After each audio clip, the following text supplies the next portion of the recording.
तिल वाली बहू। शकुंतला बहुत ही धार्मिक महिला है। हर समय पूजा पाठ में लगी रहती है। वो कोई भी काम बिना शुभ मुहूर्त के नहीं करती है। शकुंतला अपने बेटे राज की शादी करवाना चाहती है, इसलिए वो पंडित जी के पास राज की कुंडली लेकर जाती है। प्रणाम पंडित जी। मेरा बेटा राज बहुत संस्कारी है। पूजा पाठ और धर्म कर्म के कार्यों को बहुत निष्ठा से पूर्ण करता है। मैं अपने बेटे की शादी कराना चाहती हूँ, इसलिए उसकी कुंडली ले आई हूँ। शकुंतला पंडित जी को कुंडली देते हुए कहती है और पंडित जी कुंडली को ध्यान से देखकर कहते हैं, बेटे, तेरे बेटे का उज्जवल भविष्य है। इसका गृहस्थ जीवन भी अच्छा रहेगा, परंतु क्या पंडित जी? परंतु एक बात का विशेष ध्यान रखना होगा। तुम्हें अपने बेटे की शादी उसी लड़की से करानी होगी जिसके गाल पर तिल हो। वो लड़की तुम्हारे घर, तुम्हारे बेटे और तुम्हारे भविष्य के लिए सुख, शांति और समृद्धि लाएगी। तुम्हारा भाग्य केवल उस लड़की के आने से ही जागेगा। जी पंडित जी, मैं ऐसी ही बहू लाऊंगी जिसके गाल पर तिल हो। धन्यवाद पंडित जी, धन्यवाद। पंडित जी का धन्यवाद करके शकुंतला वहां से चली जाती है। अब वो दिन रात तिल वाली बहू के बारे में सोचती रहती है। शकुंतला अपने बेटे का जहां भी रिश्ता लगाती तो उसकी एक ही शर्त होती कि तिल वाली बहू चाहिए, लेकिन उसे तिल वाली बहू कहीं मिलती ही नहीं। एक दिन अपनी माँ को इस तरह से परेशान देखकर राज कहता है, माँ, आप मेरे लिए तिल वाली लड़की क्यों देख रही हैं? अरे क्योंकि पंडित जी ने बोला है, वो तुम्हारे और इस घर के लिए भाग्यशाली साबित होगी। माँ, मैं एक लड़की से प्यार करता हूँ। आप मेरी शादी उस लड़की से करा दो ना। उसके गाल पर तिल होगा तभी मैं तुम्हारी शादी उससे कराऊंगी, नहीं तो भूल जाओ उस लड़की को। माँ की बात सुनकर राज को लगा कि माँ उसकी शादी कभी होने ही नहीं देगी, इसलिए उसने बिना कुछ सोचे समझे बोल दिया, माँ है ना, उसके गाल पर तिल है। सच में माँ, बहुत प्यारा तिल है। तू सच कह रहा है बेटा? अरे तो तूने मुझे पहले क्यों नहीं बताया? जल्दी से मुझे उस लड़की से मिलवा दे। ठीक है माँ, मैं बात करता हूँ उससे। अगले दिन राज रोशनी के पास पहुंचा और उसे सारी बात बताई। रोशनी ने सारी बात जानने के बाद कहा, राज, तुमने माँ से झूठ क्यों बोला? मेरे गाल पर कोई तिल नहीं है। अरे मेरे पास कोई और रास्ता नहीं था रोशनी। उस समय मुझे जो ठीक लगा मैंने किया। अगर मैं ऐसा नहीं बोलता तो माँ मेरी शादी किसी तिल वाली लड़की से करा देती। माँ से इसे झूठ बोलना ठीक नहीं है। माँ को कोई तिल वाली लड़की मिलती ही नहीं, तो माँ अपने आप तुम्हारी शादी मुझसे कराने के लिए तैयार हो जाती। अरे तुम्हें पता नहीं, पंडित जी के मुख से निकली बात मेरी माँ के लिए पत्थर की लकीर है। वो आकाश पाताल एक कर देंगी, लेकिन तिल वाली लड़की ढूंढ कर ही रहेंगी।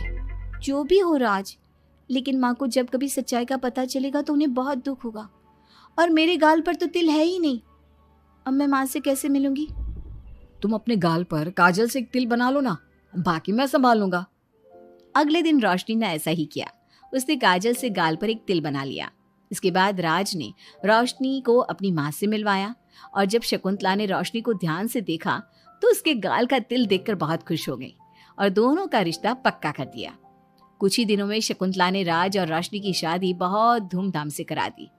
बहू, राज, जल्दी बाहर आओ, एक खुशखबरी है। रोशनी और राज बाहर आते हैं। राज, देखा, मेरी बहू के भाग्य से घर में खुशी आने लगी। जिस जमीन का केस हम पिछले 10 साल से लड़ रहे थे ना, वो केस अब खत्म हो गया है। अभी अभी वकील साहब का फोन आया है, वो केस हम जीत गए हैं। माँ, ये तो बहुत अच्छी खबर है। ये सब आपकी मेहनत का फल है। आपने इस कोर्ट केस के चक्कर में बहुत मेहनत की है। अरे नहीं बेटा, ये तो मेरी तिल वाली बहू के भाग्य से हो रहा है। पंडित जी ने बिल्कुल सही कहा था। शकुंतला रोशनी को बहुत प्यार करती है, लेकिन रोशनी के मन में दुख होता है। वो सोचती है, माँ मेरे झूठ को सच समझ रही है। अगर माँ को ये पता चल गया कि ये तिल नहीं काजल है तो उन्हें कितना दुख होगा। मैं आज ही राज से बात करूंगी कि वो माँ को सारी सच्चाई बता दे। शाम को राज घर आता है तो रोशनी राज से कहती है, राज, हमें माँ को सारी सच्चाई बता देनी चाहिए।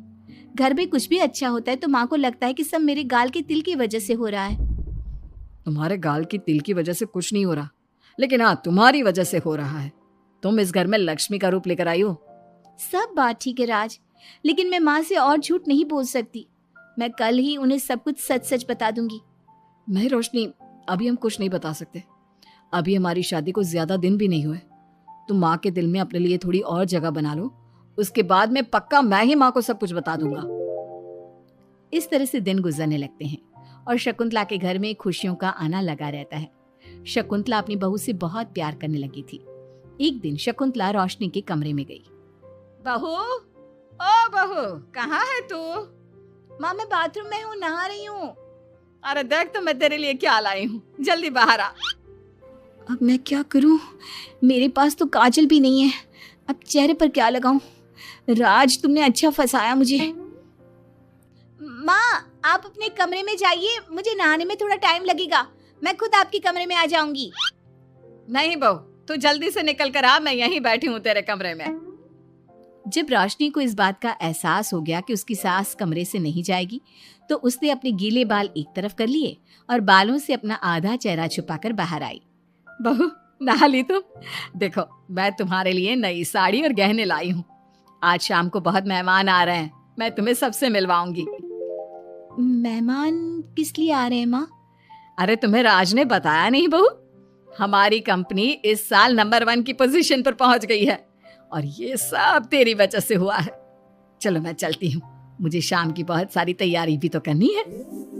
जब शकुंतला रोशनी के कमरे से चली गई तब उसकी जान में जान आई। शाम को पार्टी में बहुत बड़े बड़े लोग आए थे।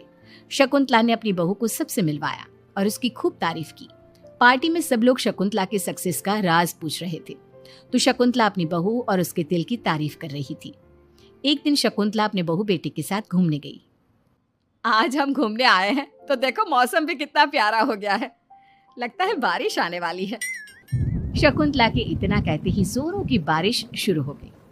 रोशनी और राज कुछ सोच पाते इससे पहले ही रोशनी के गाल पर काजल का तिल बह गया और शकुंतला ने ये सब देख लिया।